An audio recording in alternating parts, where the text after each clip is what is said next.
Apple asks Samsung for a very big Christmas present this year, $180 million more in damages stemming from a long-running patent case. Just weeks after Samsung agreed to pay Apple $548 million for infringing iPhone patents and designs, Apple filed papers in court Wednesday claiming its rival owes an additional $180 million in supplemental damages and interest. The Cupertino, California-based Apple did not immediately respond to requests for comment. South Korea-based Samsung declined to comment.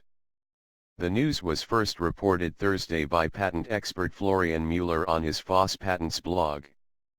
The trial in the case, which ended in 2012, cast a bright light on the designs behind some of the most popular smartphones.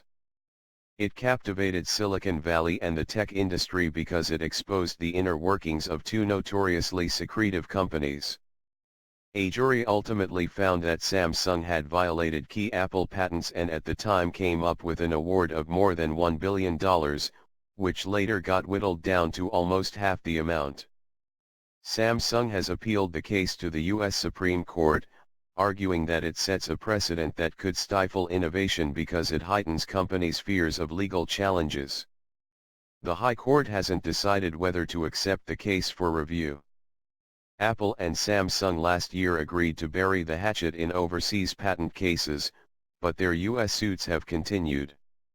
Their legal battle is just one aspect of a tangled history between the two smartphone market leaders. The contest is as much about legacy as it is about unit sales, market share, and who owes whom how much. The relationship between the companies goes deeper.